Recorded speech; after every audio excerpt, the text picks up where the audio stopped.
Hi ಎಲ್ರಿಗೂ ನಮಸ್ಕಾರ. Welcome back to my YouTube channel. ಎಲ್ಲರೂ ಹೇಗಿದ್ದೀರಾ? ಎಲ್ಲರೂ ಚೆನ್ನಾಗಿದ್ದೀರಾ ಅಂತ ಅಂದ್ಕೊಂಡಿದ್ದೀನಿ. ನಾವು ಕೂಡ ತುಂಬ ಚೆನ್ನಾಗಿದ್ದೀವಿ. ಹಾಗೆ ಇವತ್ತು ನಾವು ಒಂದು ಸ್ಪೆಷಲ್ ಡೇ ಅಂತ ಒಂದು ದೇವಸ್ಥಾನಕ್ಕೆ ಬಂದಿದ್ದೀವಿ. ಈ ದೇವಸ್ಥಾನ ಬಂದು ಶ್ರೀ ಶ್ರೀನಿವಾಸ ಸಾಲಿಗ್ರಾಮ ರಾಮೋಳಿ ಹತ್ರ ಇರೋದು ಶ್ರೀ ವೆಂಕಟೇಶ್ವರ ಸ್ವಾಮಿ ದೇವಸ್ಥಾನ. ಇವತ್ತು ಏಕಾದಶಿ ಆಗಿರೋದ್ರಿಂದ ದೇವ್ರ ದರ್ಶನ ಮಾಡ್ಕೊಂಡು ಬಂದರೆ ತುಂಬ ಒಳ್ಳೆಯದಾಗುತ್ತೆ ಅಂತ ಬೆಳಗ್ಗೆನೇ ಮನೆಯಲ್ಲೆಲ್ಲ ಕೆಲಸ ಮುಗಿಸ್ಕೊಂಡು ಪೂಜೆನ ಮುಗಿಸ್ಕೊಂಡು ಹೊರಟು ನಾವು ಈ ದೇವಸ್ಥಾನಕ್ಕೆ ಬಂದಿದ್ದು ಫಸ್ಟ್ ಟೈಮು. ನಮ್ಮ ಅಕ್ಕವರೆಲ್ಲ ಒಂದೆರಡು ಸಲ ಬಂದಿದ್ರಂತೆ. ಸೊ ಅವಾಗೇನು ಇಷ್ಟೊಂದು ರಶ್ ಇರೋಲ್ಲ, ನಾರ್ಮಲ್ ಡೇ ದಿವಸ. ಇವತ್ತಂತೂ ತುಂಬಾ ರಶ್ ಇದೆ ನೋಡಿ. ದೇವಸ್ಥಾನ ನೋಡಿದ್ರೆ ಅಲ್ಲಿದೆ, ಲೈನ್ ನೋಡಿದ್ರೆ ಎಲ್ಲಿವರೆಗೂ ಇದೆಯಲ್ಲ ಅಂತ ತುಂಬಾ ಭಯ ಆಗ್ತಾಯಿತ್ತು. ಊಟ ಬೇರೆ ಮಾಡಿರಲಿಲ್ಲ. ಆಮೇಲೆ ಮತ್ತೆ ಒಂದು 2 ಗಂಟೆಗೆ ದೇವ್ರಿಗೆ ಅಭಿಷೇಕ ಮಾಡ್ತಿದ್ದಾರೆ. ದರ್ಶನ 1 ಅವರ್ ಲೇಟ್ ಆಗುತ್ತೆ ಅಂದರು. ಸೊ ಹಂಗಾಗಿ ಫಸ್ಟು ಪ್ರಸಾದನ ತಿನ್ಕೊಂಡು ಬಂದುಬಿಡೋಣ ಅಂದ್ಬಿಟ್ಟು ಇನ್ನು ಎಲ್ಲರೂ ಹಸ್ಕೊಂಡಿದ್ವಿ. ಗಾನ್ವಿ ಕೂಡ ಹಸ್ಕೊಂಡೇ ಇದ್ಲು. ಸೊ ಹಂಗಾಗಿ ನಮ್ಮ ಭಾವನೊಬ್ಬರನ್ನೇ ಲೈನಲ್ಲಿ ನಿಲ್ಲಿಸ್ಬಿಟ್ಟು ನಾನು, ನಮ್ಮ ಮನೆಯವರು, ನಮ್ಮ ಅಕ್ಕ ಹಾಗೆ ಗಾನ್ವಿ 4 ಜನನೂ ಊಟಕ್ಕೆ ಅಂದರೆ ಪ್ರಸಾದ ತಿನ್ನೋಣ ಅಂತೇಳಿ ಬಂದು. ಸೊ ನಂದು ನಮ್ಮ ಮನೆಯವ್ರದ್ದು ಬೇಗನೆ ಪ್ರಸಾದ ತಿನ್ಕೊಂಡು ನಾವು ಲೈನ್ಗೆ ಹೊರಡೋಣ ಅಂತೇಳಿ ಹೊರಟು. ಸೊ ನಮ್ಮ ಅಕ್ಕ ನಮ್ಮ ಭಾವನ ಜೊತೆಯಲ್ಲಿ ನಿಧಾನವಾಗಿ ಗಾನ್ವಿಗೆ ಊಟ ತಿನ್ನಿಸ್ಕೊಂಡು ಬರೋಣ ಅಂತೇಳಿ ಅಲ್ಲೇ ಅವಳಿಗೆ ಊಟನ ತಿನ್ನಿಸ್ತಾ ಇದ್ಲು. ಇನ್ನು ಇಲ್ಲಿ ಊಟದ ವ್ಯವಸ್ಥೆ ಇರ್ಬೋದು, ಒಂದು ನೀರಿನ ಫೆಸಿಲಿಟೀಸ್ ಇರ್ಬೋದು, ಜನನ ಯಾವ ರೀತಿ ಅವಾಯ್ಡ್ ಮಾಡಬೇಕು ಅಂದರೆ ಯಾವ ರೀತಿ ನೋಡ್ಕೋಬೇಕು ಅನ್ನೋದು ತುಂಬಾ ಚೆನ್ನಾಗಿ ಮೇಂಟೈನ್ ಮಾಡಿದರು. ಸೊ ಇನ್ನೆಲ್ಲ ಪ್ರಸಾದ ಎಲ್ಲ ತಿಂದ್ಕೊಂಡು ಇನ್ನು ದೇವ್ರ ದರ್ಶನಕ್ಕೆ ಅಂತೇಳಿ ಲೈನ್ಗೆ ನಿಂತ್ಕೊಂಡ್ವಿ.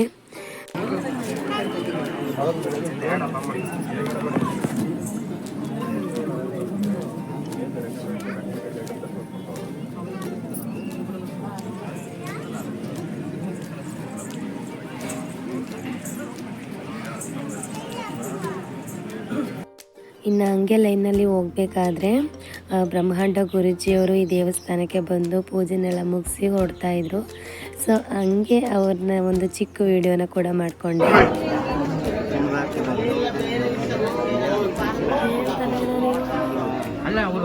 ಗೋವಿಂದ ಗೋವಿಂದ.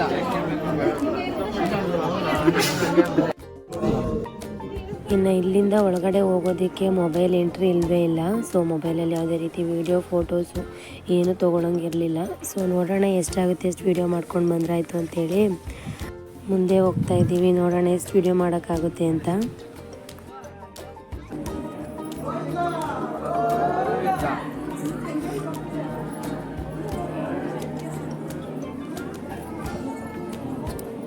ಇನ್ನು ಆಲ್ರೆಡಿ ದರ್ಶನ ಮಾಡ್ಕೊಂಡು ಬರ್ತಾ ಇರ್ತಾರೆ. ಇನ್ನು ಸ್ಪೆಷಲ್ ಎಂಟ್ರಿ ಅಂತೇಳಿ ಇನ್ನೊಂದು ಲೈನ್ ಮಾಡಿದರು. ನಮ್ಮ ಪಕ್ಕದಲ್ಲಿ ಇನ್ನೊಂದು ಲೈನ್ ಕೂಡ ಇತ್ತು. ಒಬ್ಬರಿಗೆ 250 ರೂಪಾಯಿ ಏನೋ ಚಾರ್ಜು ಸ್ಪೆಷಲ್ ಎಂಟ್ರಿಗೆ. ಸೊ ಅವ್ರು ಹೋಗ್ತಾ ದರ್ಶನಕ್ಕೆ ನಮ್ಮ ಜೊತೆನೇ ಸೇರ್ಪಡೆ ಆಗ್ತಾರೆ. ಆದರೂ ಕೂಡ ಅವ್ರಿಗೆ 250 ರೂಪಾಯಿ ಕೊಟ್ಬಿಟ್ಟು ಸ್ಪೆಷಲ್ ಎಂಟ್ರಿಗೆ ಅಂತೇಳಿ ಬರ್ತಾಯಿದ್ರು. ಸೊ ನಾವು ಏನು ಸ್ಪೆಷಲ್ ಎಂಟ್ರಿ ಏನಿಲ್ಲ, ನಾರ್ಮಲ್ಲಾಗಿ ಜನಗಳೆಲ್ಲ ಹೇಗೆ ಹೋಗ್ತಾರೆ ಸೊ ಅವ್ರ ಜೊತೆನೇ ನಾವು ಗೋವಿಂದ ಅಂದ್ಕೊಂಡು ಹೋಗ್ತಾನೆ ಇದ್ದೋ. ಸೊ ಡೆಕೋರೇಷನ್ ಅಂತೂ ಸೂಪರಾಗಿತ್ತು. ನಮ್ಮ ಥರನೇ ಒಬ್ಬೊಬ್ಬರು ಸ್ವಲ್ಪ ವೀಡಿಯೋ ಕೂಡ ಮಾಡ್ಕೊಳ್ತಾಯಿದ್ರು. ಇಲ್ಲಿ ನೀವು ನೋಡ್ತಾ ಇರ್ಬೋದು, ದೇವಸ್ಥಾನ ಅಂತೂ ಒಂದೊಂದು ಮೂಲೆಯೂ ಕೂಡ ತುಂಬ ಚೆನ್ನಾಗಿ ಡೆಕೋರೇಟಿವ್ ಆಗಿ ಇಟ್ಕೊಂಡಿದ್ರು, ತುಂಬ ಚೆನ್ನಾಗಿ ಅಲಂಕಾರ ಮಾಡಿದರು.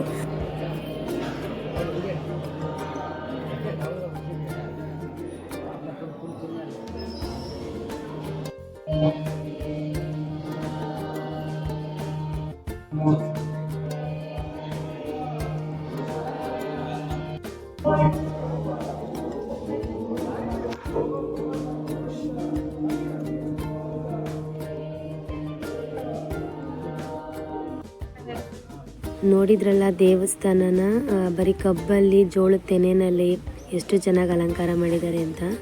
ಸೊ ಒಳಗಡೆ ವಿಡಿಯೋ ಮಾಡೋದಕ್ಕೆ ತುಂಬ ಟ್ರೈ ಮಾಡಿದೆ, ಆದರೆ ಆಗಲಿಲ್ಲ. ಸೊ ಅಲ್ಲಿ ಫುಲ್ ಕತ್ಲೆ ಥರ ಇತ್ತಲ್ಲ, ಅಲ್ಲೇ ದೇವ್ರ ದರ್ಶನ ಮಾಡೋದಕ್ಕೆ ಅಂತೇಳಿ ಹೋಗಿದ್ದು. ಸೊ ನೋಡಿ ಎಷ್ಟು ಚೆನ್ನಾಗಿ ಡೆಕೋರೇಟಿವ್ ಆಗಿ ಮಾಡಿದ್ದಾರೆ ಅಂತ. ಇಲ್ಲೆಲ್ಲ ಫಸ್ಟು ಓಡಾಡ್ಬೋದಿತ್ತು. ಫ್ರೀ ಡೇ ದಿವಸ ಬಂದರೆ ಇಲ್ಲೆಲ್ಲ ಓಡಾಡ್ಕೊಂಡೆಲ್ಲ ಬರ್ಬೋದು, ತುಂಬ ಚೆನ್ನಾಗಿರುತ್ತೆ. ಸೊ ಇವತ್ತು ಫುಲ್ ರಶ್ ಇರೋದ್ರಿಂದ ಒಂದು ವೀಡಿಯೋ ಮಾಡ್ಕೊಳ್ಳೋದಕ್ಕೂ ಒಂದು ಫೋಟೋ ತಗೊಳ್ಳೋದಕ್ಕೂ ಬಿಡ್ತಾ ಇರಲಿಲ್ಲ. ಇನ್ನು ಅಂತೂ ಇಂತೂ ದೇವ್ರ ದರ್ಶನ ಕೂಡ ಮಾಡಿಕೊಂಡು ದೇವಸ್ಥಾನದ ಹೊರಗಡೆ ಬಂದು ಸೊ ನೋಡಿ ಇನ್ನೂ ದೇವಸ್ಥಾನಕ್ಕೆ ಹೋಗುವಂಥ ಜನ ಎಷ್ಟೊಂದು ಜನ ಇದ್ದಾರೆ ಅಂತ, ತುಂಬ ರಶ್ ಇತ್ತು.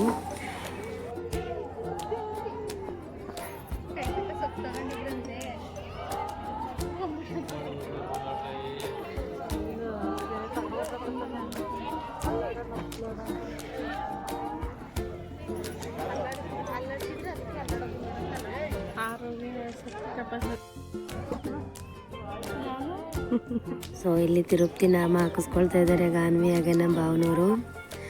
ಮತ್ತು ಅಲ್ಲಿ ಒಂದೆರಡು ಹೊರಗಡೆ ಫೋಟೋನ ತಗೊಂಡು ಹೋಗ್ತಾ ಇದ್ವಿ. ನೋಡಿ ಲೈನ್ ಎಲ್ಲಿಂದ ಇದೆ ಅಂತ, ದೇವಸ್ಥಾನನೇ ಎಲ್ಲೋ ಇದೆ, ಲೈನ್ ನೋಡಿದ್ರೆ ಭಯ ಆಗುತ್ತೆ. ಸೊ ಇಲ್ಲಿ ನೆಕ್ಸ್ಟು ಲೈನಲ್ಲಿ ನಿಂತಿರೋರಿಗೆ ಅಂದರೆ ದರ್ಶನ ಮಾಡ್ಕೊಂಡು ಬಂದಾದಮೇಲೆ ಲಾಡುನ ಕೊಡ್ತಾಯಿದ್ರು.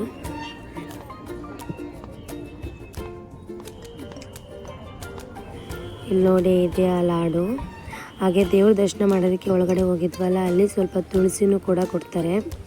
ಸೊ ಸೇಮ್ ಟು ಸೇಮ್ ತಿರುಪತಿಲಿ ವೆಂಕಟೇಶ್ವರ ಸ್ವಾಮಿ ಹೇಗಿರುತ್ತೋ ಅದೇ ರೀತಿ ಇಲ್ಲೂ ಕೂಡ ವೆಂಕಟೇಶ್ವರ ಸ್ವಾಮಿ ದರ್ಶನ ಆಗಿದ್ದು ಅದೇ ರೀತಿ ಕೂಡ ಇರೋದು ಕೂಡ.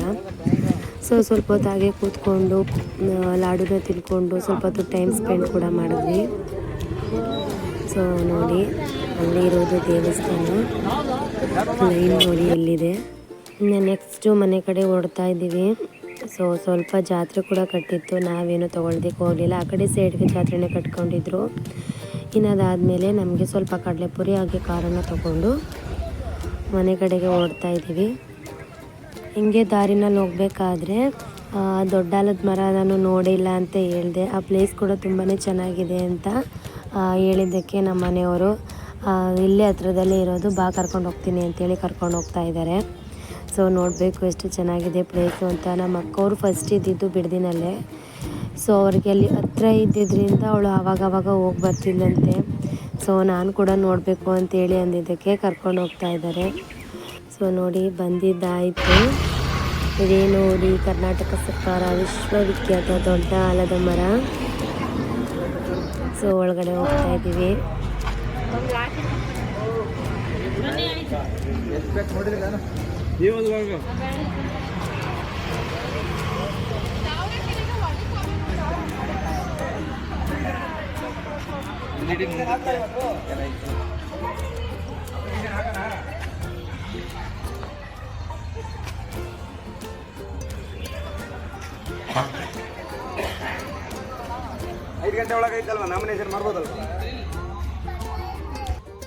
ಇದೇ ನೋಡಿ ವಿಶ್ವವಿಖ್ಯಾತ ದೊಡ್ಡ ಆಲದ ಮರ. ಇದಕ್ಕೆ ಬೇರೆ ಎಲ್ಲಿದೆ ಅಂತಲೇ ಗೊತ್ತಿಲ್ಲ, ಅಷ್ಟು ದೊಡ್ಡ ಆಲದ ಮರ ಇದು. ಸೊ ಅದಕ್ಕೆ ಅನಿಸುತ್ತೆ ದೊಡ್ಡ ಆಲದ ಮರ ಅಂತ ಹೆಸರಿಟ್ಟಿರೋದು. ನಾನಂತೂ ಫಸ್ಟ್ ಟೈಮ್ ಇಷ್ಟೊಂದು ದೊಡ್ಡ ಆಲದ ಮರನ ನೋಡಿದ್ದು. ಸೊ ಈ ಪ್ಲೇಸಿಗೆ ಬಂದು ತುಂಬಾ ಖುಷಿ ಆಯಿತು. ಬಂದಿದ್ದು ಏನೂ ವ್ಯರ್ಥ ಆಗಲಿಲ್ಲ. ಒಂದು 5 ನಿಮಿಷ ಇನ್ನೂ ಕುತ್ಕೊಂಡು ಹೋಗಬೇಕು ಅನ್ನೋಷ್ಟು ಚೆನ್ನಾಗಿತ್ತು. ಸೊ ಆಲ್ರೆಡಿ ಟೈಮ್ ಕೂಡ ಆಗಿತ್ತು. ಮತ್ತೆ ಇನ್ನೊಂದು ಪ್ಲೇಸ್ ನೋಡ್ಕೊಂಡು ಹೋಗಬೇಕು ಅಂತ ಅಂದ್ಕೊಂಡಿದ್ವಿ. ಸೊ ಅದು ಯಾವ ಪ್ಲೇಸು ಅಂತ ನೆಕ್ಸ್ಟು ಮುಂದೆ ಹೋಗ್ತಾ ಹೇಳ್ತೀನಿ. ಸೊ ಪ್ಲೇಸ್ ನೋಡ್ಕೊಂಡು ಬನ್ನಿ ಎಷ್ಟು ಚೆನ್ನಾಗಿದೆ ಅಂತ.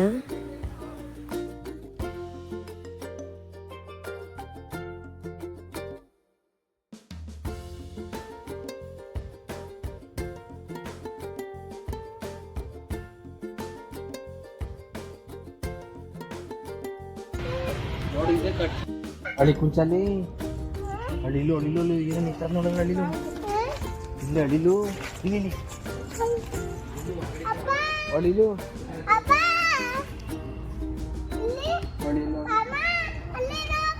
ಎಲ್ಲ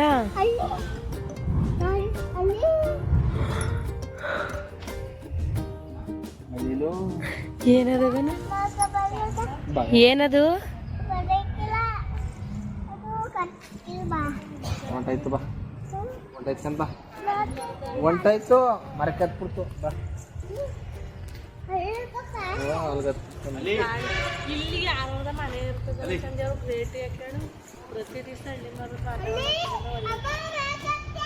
ಇಲ್ಲಿ ಒಂದದೇ ಬಾ, ಇಲ್ಲಿ ಅಲ್ಲಿ ಮುಂದೆ.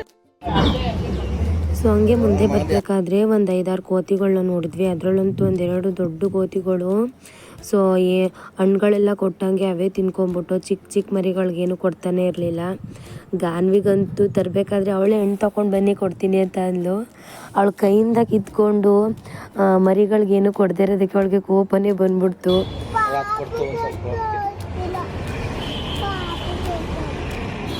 ಏ ಮಣ್ಣು ಬಂದ್ರಣ್ಣ ಅವಂಗೆ ಒಂಚೂರು ಕೊಡು ಪಾಪಗೆ, ಪಾಪಗೆ ಒಂಚೂರು ಕೊಡು ನೋಡು ಎಷ್ಟು ಚೆನ್ನಾಗಿ. ಇನ್ನು ನೆಕ್ಸ್ಟು ಇದೆಲ್ಲ ಓಡಾಡಿಕೊಂಡು ಸ್ವಲ್ಪ ಹೊತ್ತು ಪ್ಲೇಸ್ ಎಲ್ಲ ನೋಡಾದ್ಮೇಲೆ ಇನ್ನೊಂದು ಪ್ಲೇಸ್ಗೆ ಹೋಗಬೇಕು ಅಂತ ಹೇಳಿದ್ದೆ ಅಲ್ವಾ, ಆ ಪ್ಲೇಸ್ಗೂ ಕೂಡ ಹೊರಟು. ಅದು ಯಾವ ಪ್ಲೇಸು ಅಂತ ಇಲ್ಲಿ ನಿಮಗೆ ಗೊತ್ತಾಗ್ತಾ ಇದೆ. ಶ್ರೀ ಬೃಹತ್ ಮುಕ್ತಿನಾಗ ಕ್ಷೇತ್ರ, ರಾಮೋಹಳ್ಳಿ, ಬೆಂಗಳೂರು. ಈ ದೇವಸ್ಥಾನಕ್ಕೂ ಕೂಡ ನಾನು ಫಸ್ಟ್ ಟೈಮ್ ಹೋಗ್ತಾ ಇರೋದು. ಏನೋ ಒಂಥರ ಖುಷಿ ಆಗ್ತಾಯಿದೆ ಇವತ್ತು. ಬರೀ ದೇವ್ರುಗಳನ್ನೇ ದರ್ಶನ ಮಾಡ್ಕೊಂಡು ಬರ್ತಾ ಇರೋದು. ನಾನು ಮೇಲ್ಗಡೆ ಆರ್ಚ್ ಹಾಕಿರೋದು ನೋಡಿ ಎಲ್ಲೋ ಇಲ್ಲೇ ಇರ್ಬೋದು ಅಂತ ಅಂದ್ಕೊಂಡಿದ್ದೆ. ಆದರೆ ತುಂಬ ಒಳಗಡೆ, ತುಂಬ ದೂರ ಇದೆ. ಯಾವುದೋ ಒಂದು ಕಾಡು ಮಧ್ಯದಲ್ಲಿ ದೇವಸ್ಥಾನನ ಕಟ್ಟಿದ್ದಾರೆ. ಆದರೂ ತುಂಬಾ ಚೆನ್ನಾಗಿದೆ. ನೋಡಿ ಇದೇ ದೇವಸ್ಥಾನಕ್ಕೆ ದಾರಿ. ಇನ್ನೂ ದೇವಸ್ಥಾನ ಕಟ್ತಾ ಇದ್ದಾರೆ ಅನಿಸುತ್ತೆ.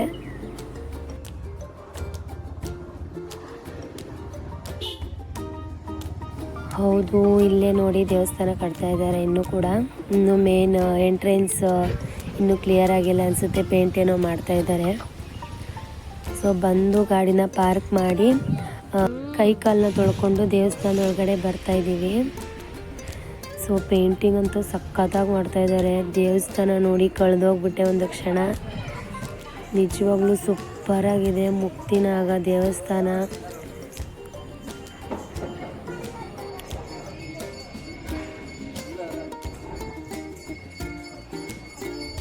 ಹೊರಗಡೆನೇ ಎಷ್ಟೊಂದು ಚೆನ್ನಾಗಿದೆ ಅಲ್ವಾ. ನೋಡ್ತಾ ಇದ್ರೆ ನೋಡ್ತಾನೆ ಇರಬೇಕು ಅನಿಸ್ತಾ ಇದೆ. ನೀವು ಕೂಡ ದೇವ್ರ ದರ್ಶನ ಮಾಡ್ಕೊಂಡು ಬನ್ನಿ. ನಮಗಂತೂ ತುಂಬ ಚೆನ್ನಾಗಿ ದರ್ಶನ ಆಯಿತು.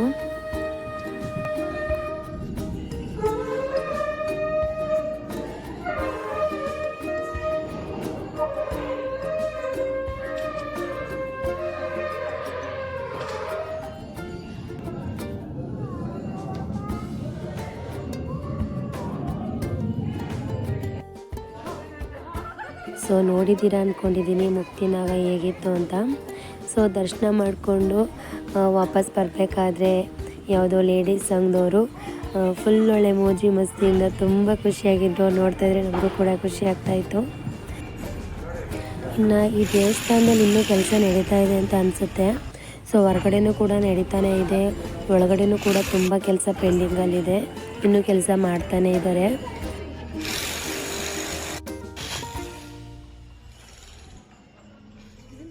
ಇನ್ನು ಪೇಂಟಿಂಗಲ್ಲಿ ಎಷ್ಟು ಚೆನ್ನಾಗಿ ರಂಗೋಲಿನ ಬಿಡಿಸಿದ್ದಾರೆ ನೋಡಿ. ತುಂಬ ಚೆನ್ನಾಗಿದೆ ರಂಗೋಲಿಗಳು. ಸುತ್ತ ಇದೇ ರೀತಿ ರಂಗೋಲಿನ ಹಾಕಿದರೆ ನನಗಂತೂ ತುಂಬಾ ಇಷ್ಟ ಆಯಿತು. ಸೊ ಅಲ್ಲಿ ಮೆಟ್ಲ ಹತ್ರ ಏನೋ ಕೆಳಗಡೆ ಯಾವಾಗ ಏನೇನು ಪೂಜೆ ಅಂತೆಲ್ಲ ಹಾಕಿದ್ರು. ಸೊ ಇಲ್ಲೂ ಕೂಡ ಆಶ್ಲೇಷ ಬಲಿ ಏನಾದರೂ ಪ್ರಾಬ್ಲಮ್ ಇರೋರು ಇಲ್ಲೂ ಕೂಡ ಪೂಜೆನ ಮಾಡಿಸ್ಕೊಂಡು ಬರ್ಬೋದು.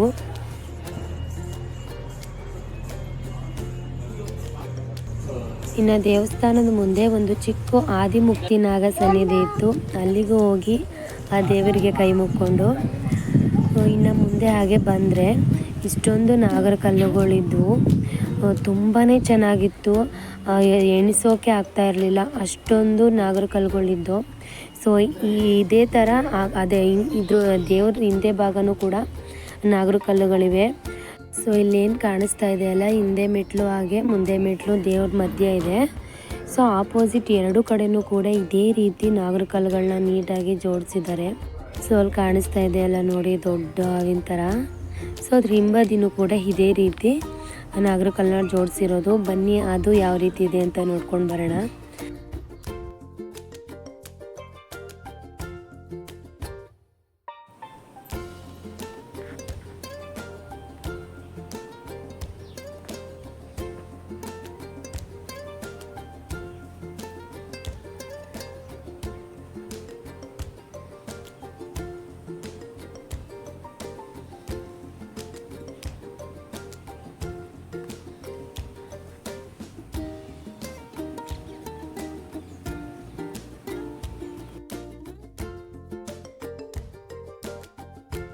ಇನ್ನು ದೇವಸ್ಥಾನ ಎಲ್ಲ ಫುಲ್ ರೌಂಡ್ ಆಗಿಬಿಟ್ಟು ಹಾಗೆ ಸ್ವಲ್ಪ ಹೊತ್ತು ಕೂತ್ಕೊಳ್ಳೋಣ ಅಂತ ಕೂತ್ಕೊಂಡಿದ್ವಿ.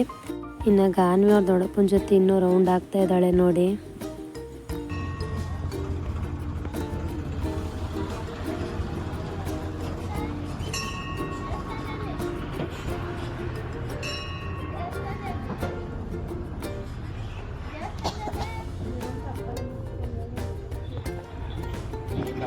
ಇದೇ ರೀತಿ ದೇವಸ್ಥಾನದಲ್ಲಿ ಕೂತ್ಕೊಂಡ್ರೆ ಟೈಮ್ ಹೋಗೋದೇ ಗೊತ್ತಾಗೋದಿಲ್ಲ. ಸೊ ಟೈಮ್ ಆಗೋಗ್ಬಿಟ್ಟಿತ್ತು, ಹಂಗಾಗಿ ಮನೆ ಕಡೆ ಹೊರಡ್ತಾ ಇದ್ದೀವಿ. ಸೊ ಹೋಗ್ಬೇಕಾದ್ರೆ ಅಲ್ಲಿ ಚುರುಮುರಿ ಹಾಗೇನಾದ್ರು ತಿನ್ಕೊಂಡು ಹೋಗೋಣ ಅಂತೇಳಿ ಗಾಡಿನ ಸೈಡ್ಗೆ ಹಾಕಿದ್ದಾರೆ. ಸೊ ಚುರುಮುರಿ ಅಂತೂ ಸಖತ್ತಾಗಿತ್ತು. ಚುರುಮುರಿ ಹಾಗೆ ಪೈನಾಪಲ್ ಮಸಾಲ ಅಂತೇನೋ ಕೊಟ್ಟರು, ಅದು ಕೂಡ ತುಂಬಾ ಚೆನ್ನಾಗಿತ್ತು.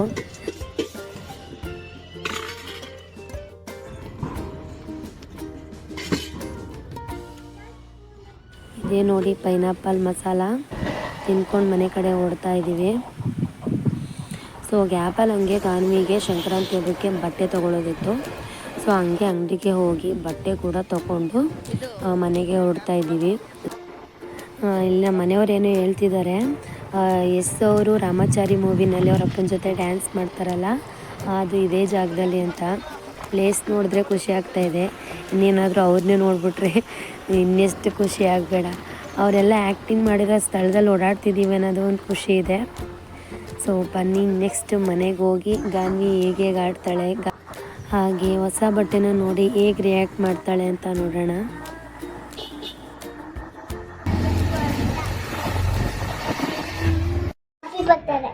ಯಾರ್ದು ಬರ್ತ್ಡೇ ಬಟ್ಟೆನಾದ್ರು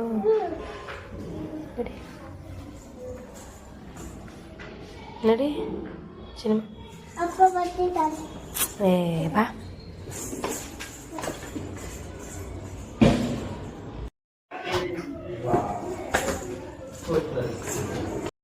ಬಟ್ಟೆನ ಅಂಗಡಿಲಿ ತಗೊಂಡಾಗಿಂದನೂ ಅವಳೆ ಬಟ್ಟೆನ ಇಟ್ಕೊಂಡು ಬರ್ತಿದ್ದಾಳೆ.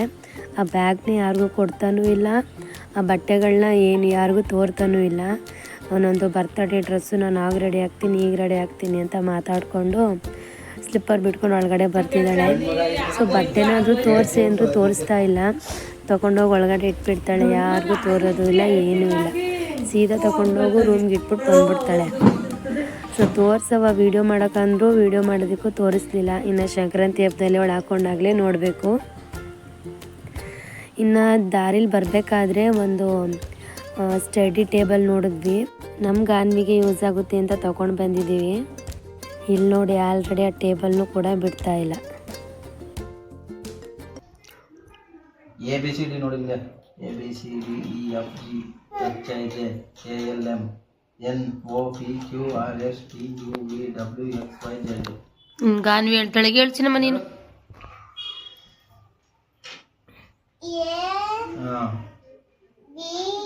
Yes. Yes. Yes. Yes.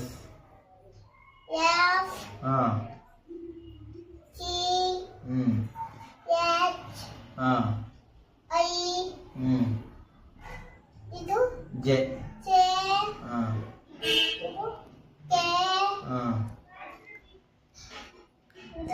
L. ಇದಿದು M. N. N. O. P.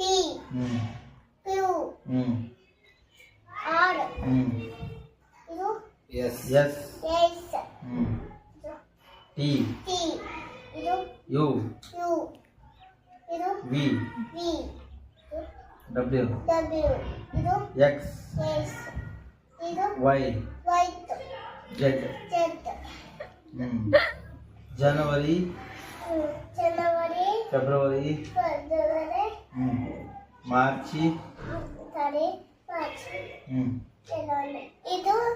January. February. March. April. May. ಬಾಯಿಗೆ ಹಾಕಬಾರ್ದು. July. August. September. October. November. December. 1, 2, ಅವಳು ಹೇಳ್ತಾಳೆ. 1, 2, 3, 4, 5, 6, 7, 8, 9, 10, 9. ಟೇಬಲ್ ತಗೊಂಡಿದ್ದು ಸಾಕು ಅನಿಸ್ತು. ತುಂಬಾ ಇಷ್ಟಪಟ್ಟು ಅಲ್ಲಿರೋದನ್ನೆಲ್ಲ ಓದ್ತಾ ಇದ್ದಾಳೆ. ಸೊ ಬಟ್ಟೆ ತೋರಿಸಲ್ಲ ಅಂತ ತಗೊಂಡು ಹೋದಳು, ಮತ್ತೆ ಬಟ್ಟೆನ ತೋರ್ಸೋಕ್ಕೆ ತಗೊಂಡು ಬರ್ತಿದ್ದಾಳೆ.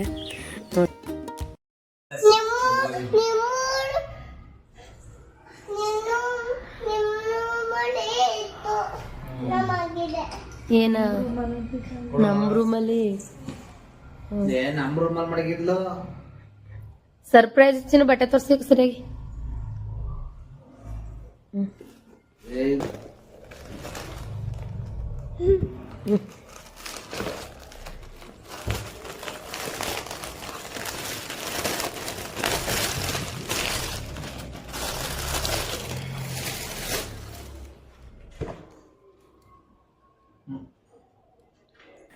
ಊರ ಕಡೆ ಬಟ್ಟೆ ರೇಟು ಕಡಿಮೆ ಇರುತ್ತೆ ಅಂತ ಇಲ್ಲೇ ಬಟ್ಟೆ ತೊಗೊಳ್ಳೋಣ ಅಂತ ತೊಗೊಂಡ್ರೆ ಇಲ್ಲೇನು ಕಮ್ಮಿ ಇರಲಿಲ್ಲ.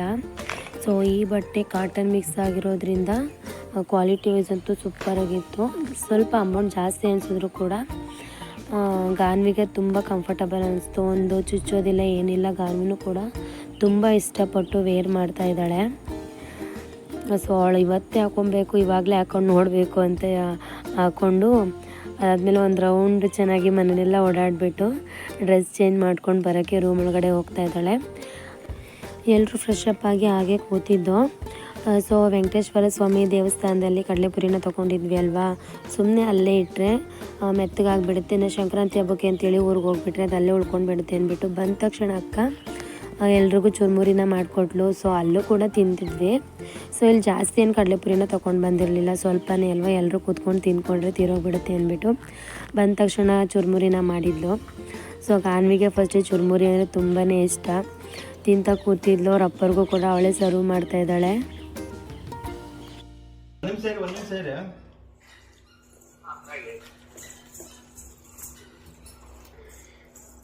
ಮಂಜಪ್ಪಂಗೆ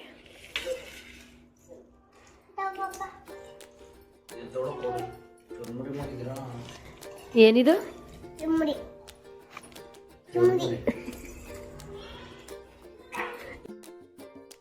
ಅವಳು ಬಾಯಿನಲ್ಲಿ ಈ ಥರ ತೊದಲು ಮಾತು ಕೇಳೋದೇ ಒಂಥರ ಚಂದ. ಇನ್ನು ಅವಳು ಬರೀತಾರೆ ಹ್ಯಾಂಡ್ ರೈಟಿಂಗ್ ನೋಡ್ಬಿಟ್ರೆ ಕಳೆದೋಗ್ಬಿಡ್ತೀರಾ. ನಾನು ಏನದು ಕೊಂಬೆ ಹಾಂ. ಕೊಂಬೆ ಇನ್ನು ನೆಕ್ಸ್ಟು ನೈಟ್ ಅಡುಗೆಗೆ ಏನಾದರೂ ಲೈಟಾಗಿ ಮಾಡ್ಕೊಳ್ಳೋಣ ಅಂತ ಚಪಾತಿ ಹಾಗೆ ಮೊಳಕೆ ಕಾಳಲ್ಲಿ ಗೊಜ್ಜು ಮಾಡ್ಕೊಳ್ಳೋಣ ಅಂಥೇಳಿ ಮಾಡ್ತಾಯಿದ್ದೀವಿ. ಹೆಸರು ಕಾಳನ್ನ ಮೊಳಕೆ ಕಟ್ಬಿಟ್ಟು ಹಾಗೆ ಇಟ್ಟಿದ್ದು. ಸೊ ಅದರಲ್ಲಿ ಏನಾದರೂ ಗೊಜ್ಜು ಮಾಡ್ಕೊಳ್ಳೋಣ ಅಂಥೇಳಿ ಅಕ್ಕ ರೆಡಿ ಮಾಡ್ತಾಯಿದ್ದಾಳೆ. ಸೊ ಚಪಾತಿ ಹಿಟ್ಟನ್ನ ನಾನು ಕಲಸಿಟ್ಟೆ, ಅಕ್ಕ ಗೊಜ್ಜಿಗೆ ರೆಡಿ ಮಾಡ್ಕೊಳ್ತಾ ಇದ್ದಾಳೆ. ಸೊ ಫಸ್ಟು ಮೊಳಕೆ ಕಾಳನ್ನ ಚೆನ್ನಾಗಿ ಬೇಯಿಸ್ಕೋಬೇಕು. ನೋಡಿ ಎಷ್ಟು ಚೆನ್ನಾಗಿ ಬೇಯ್ತಾ ಇದೆ ಇಲ್ಲಿ. ಸೊ ಅದು ನೀರು ಕೆಳಗಡೆ ಸೀದೋಯ್ತಾ ಇರುತ್ತೆ. ಇನ್ನೊಂದು ಸ್ವಲ್ಪ ನೀರನ್ನ ಹಾಕ್ಕೊಂಡು ಚೆನ್ನಾಗಿ ಬೇಯಿಸ್ಕೋಬೇಕು. ಬೆಟರ್ ಅಂದರೆ ಕುಕ್ಕರ್ನಲ್ಲಿ ಕೂಗಿಸ್ಕೊಂಡು ಬಿಟ್ಟರೆ ಒಳ್ಳೆಯದು.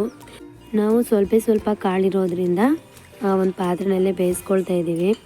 ಇನ್ನು ನೆಕ್ಸ್ಟು ಇನ್ನೊಂದು ಪಾತ್ರೆನ ಇಟ್ಕೊಂಡು ಸ್ವಲ್ಪ ಎಣ್ಣೆನ ಬಿಸಿ ಮಾಡೋಕೆ ಇಟ್ಕೊಂಡಿದ್ದೀವಿ.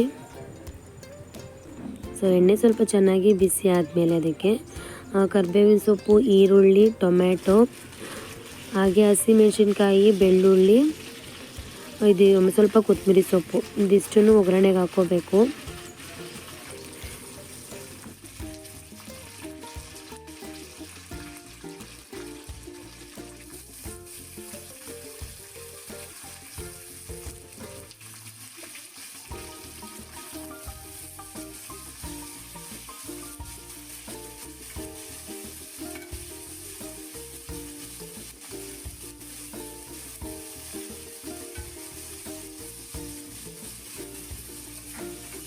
ನಾನಿಲ್ಲಿ ಸ್ವಲ್ಪ ಎಣ್ಣೆಗೆ ಈರುಳ್ಳಿ, ಕರಿಬೇವಿನ ಸೊಪ್ಪು ಮಾತ್ರ ಹಾಕ್ಕೊಂಡಿರೋದು. ಇವಾಗ ತಾನೇ ಚುರುಮುರಿ ಮಾಡ್ಕೊಂಡು ತಿಂದ್ವಿ ಅಲ್ವಾ, ಅದಕ್ಕೆ ಬೆಳ್ಳುಳ್ಳಿ, ಹಸಿಮೆಣ್ಸಿನ್ಕಾಯಿ, ಕೊತ್ತಂಬರಿ ಸೊಪ್ಪನ್ನ ರುಬ್ಬಿಟ್ಟಿರೋ ಮಸಾಲೆ ಹಾಗೆ ಇತ್ತು. ಸೊ ಹಂಗಾಗಿ ನಾವು ಅದೇ ಮಸಾಲೆನ ಈ ಗೊಜ್ಜಿಗೂ ಕೂಡ ಆ್ಯಡ್ ಮಾಡ್ಕೊಳ್ತಾ ಇದ್ದೀವಿ.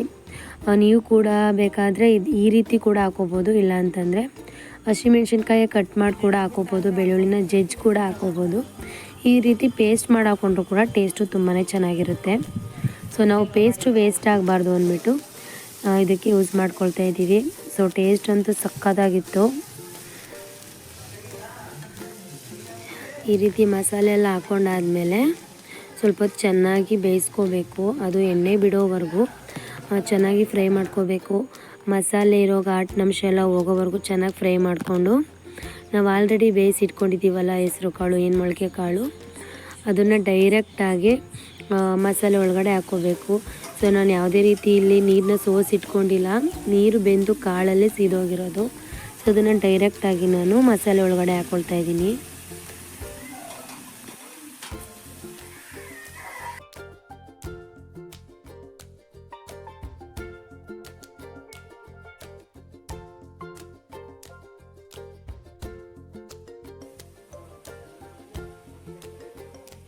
ಇನ್ನು ನೆಕ್ಸ್ಟು ಕಾಳು ಸ್ವಲ್ಪ ಫ್ರೈ ಆಗ್ತಿದ್ದಂಗೆ ಮಸಾಲೆನಲ್ಲಿ ಸ್ವಲ್ಪ ಮಿಕ್ಸ್ ಆಗ್ತಿದ್ದಂಗೆ ನಾವು ಟೊಮೆಟೊನ ಹಾಕ್ಕೋಬೇಕು.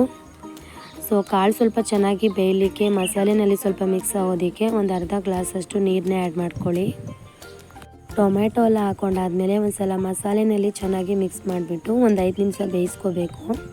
ಸೊ ಮುಚ್ಚಳನ ಮುಚ್ಚಿ ಆದರೂ ಬೇಯಿಸ್ಕೋಬೋದು, ಇಲ್ಲಾಂದರೆ ಮುಚ್ಚಳ ಮುಚ್ಚದೇ ಇದ್ರೂ ನಡೆಯುತ್ತೆ. ಇನ್ನು ಕಾಳು ಟೊಮೆಟೊ ಎಲ್ಲ ಫೈನಲಾಗಿ ಚೆನ್ನಾಗಿ ಬೆಂದಾದಮೇಲೆ ನಮ್ಗೆ ಎಷ್ಟು ಬೇಕು ಅಷ್ಟು ರುಚಿ ನೋಡಿಕೊಂಡು ಉಪ್ಪನ್ನ ಆ್ಯಡ್ ಮಾಡ್ಕೋಬೇಕು. ನಾನಿಲ್ಲಿ ರುಚಿಗೆ ತಕ್ಕಷ್ಟು ಉಪ್ಪಿನ ಪುಡಿನ ಆ್ಯಡ್ ಮಾಡ್ಕೊಳ್ತಾ ಇದ್ದೀನಿ. ನೀವು ರುಚಿ ನೋಡಿಕೊಂಡು ಉಪ್ಪಿನ ಪುಡಿನ ಆ್ಯಡ್ ಮಾಡ್ಕೋಬೋದು.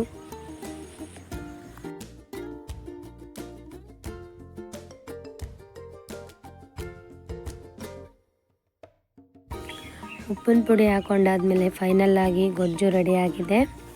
ಇನ್ನು ಕೊನೆಯದಾಗಿ ಫೈನಲ್ ಟಚಪ್ ಒಂದಿದೆ. ಸೊ ಸಿಂಪಲ್ ಅದು, ಬೇಕು ಅಂದರೆ ಹಾಕೋಬೋದು, ಇಲ್ಲಾಂದರೆ ಬೇಡ. ಕಾಯಿ ತುರಿ ಅಂತೂ ಹಾಕ್ಕೊಳ್ಳೇಬೇಕು, ಬೇಡ ಅಂದರೆ ಬೇಕಾದ್ರೆ ಸ್ಕಿಪ್ ಮಾಡ್ಕೋಬೋದು, ಆದರೆ ಟೇಸ್ಟು ತುಂಬಾ ಚೆನ್ನಾಗಿರುತ್ತೆ. ಕಾಯಿ ತುರಿ ಜೊತೆಗೆ ಇನ್ನೊಂದು ಪದಾರ್ಥನ ನಾನು ಈಗ ಗೊಜ್ಜಿಗೆ ಆ್ಯಡ್ ಮಾಡ್ತಾಯಿದ್ದೀನಿ. ಸೊ ಅದೇನಪ್ಪ ಅಂತಂದರೆ ಮೊಸರು. ನೀವು ಬೇಕು ಅಂದರೆ ಆ್ಯಡ್ ಮಾಡ್ಕೋಬೋದು, ಇಲ್ಲ ಅಂತ ಅಂದರೆ ಸ್ಕಿಪ್ ಮಾಡ್ಕೋಬೋದು. ಸೊ ಕೊನೆಯದಾಗಿ ಮೊಸರು ಒಂದು ಚಿಕ್ಕ ಬೌಲ್ನಲ್ಲಿ ಹಾಗೆ ಸ್ವಲ್ಪ ಕಾಯಿ ತುರಿನ ಆ್ಯಡ್ ಮಾಡಿಕೊಂಡು ಸ್ಟವ್ನ ಆಫ್ ಮಾಡಿಕೊಂಡ್ರೆ ಬಿಸಿ ಬಿಸಿಯಾದ ಮೊಳಕೆ ಕಾಳು ಗ್ರೇವಿ ರೆಡಿ ಆಗುತ್ತೆ. ಸೊ ಚಪಾತಿಗಾಗಿರ್ಬೋದು, ಅನ್ನಕ್ಕಾಗಿರ್ಬೋದು ಸಖತ್ತು ಟೇಸ್ಟ್ನ ಕೊಡುತ್ತೆ. ಒಂದ್ಸಲ ಟ್ರೈ ಮಾಡಿ ನೋಡಿ. ಸೊ ತುಂಬ ಬೇಗನೂ ಕೂಡ ಆಗುತ್ತೆ. ಸೊ ನೈಟ್ ಹೊತ್ತು ಲೈಟ್ ಫುಡ್ ಬೇಕು ಅನ್ನೋರು ಒಂದ್ಸಲ ಟ್ರೈ ಮಾಡ್ತೀರಾ ಅಂತ ಅಂದ್ಕೊಂಡಿದ್ದೀನಿ. ನಿಮ್ಮ ಮನೆಯಲ್ಲೂ ಕೂಡ ಮೊಳಕೆ ಕಾಳನ್ನ ಇಷ್ಟಪಡ್ದೇ ಇರೋ ಮಕ್ಕಳಿದ್ರೆ ಈ ರೀತಿ ಗ್ರೇವಿನ ನೀವೇನಾದರೂ ಮಾಡಿಕೊಟ್ರೆ ಖಂಡಿತವಾಗ್ಲೂ ಇಷ್ಟಪಟ್ಟು ತಿಂತಾರೆ. ಅದು ಅಲ್ಲದೆ ನೀವು ಲಂಚ್ ಬಾಕ್ಸ್ಗೂ ಕೂಡ ಇದನ್ನು ಮಾಡಿಕೊಡ್ಬೋದು. ನೈಟ್ ಹೊತ್ತು ಕೂಡ ಮಕ್ಕಳು ಆರಾಮವಾಗಿ ತಿಂತಾರೆ. ಸೊ ಇವತ್ತಿನ ವ್ಲಾಗ್ ಕೂಡ ನಾನು ಇಲ್ಲಿಗೆ ಮುಗಿಸ್ತಾ ಇದ್ದೀನಿ. ಇವತ್ತಿನ ವ್ಲಾಗ್ ನಿಮಗೆಲ್ಲ ಇಷ್ಟ ಆಗಿದೆ ಅಂತ ಅಂದ್ಕೊಂಡಿದ್ದೀನಿ. ಇಷ್ಟ ಆಗಿದ್ರೆ ವಿಡಿಯೋಗೊಂದು ಲೈಕ್ ಮಾಡಿ, ಶೇರ್ ಮಾಡಿ, ಕಮೆಂಟ್ ಮಾಡಿ. ಹಾಗೆ ಇದೇ ರೀತಿ ನಮ್ಮ ಚಾನಲ್ನ ಸಪೋರ್ಟ್ ಮಾಡ್ತಾಯಿರಿ. ಮತ್ತು ಯಾರಾದರೂ ನಮ್ಮ ಚಾನಲ್ನ ಸಬ್ಸ್ಕ್ರೈಬ್ ಮಾಡ್ಕೊಳ್ದೆ ನೋಡ್ತಾ ಇದ್ದರೆ ಪ್ಲೀಸ್ ನಮ್ಮ ಚಾನಲ್ನ ಸಬ್ಸ್ಕ್ರೈಬ್ ಮಾಡ್ಕೊಂಡು ನೋಡಿ.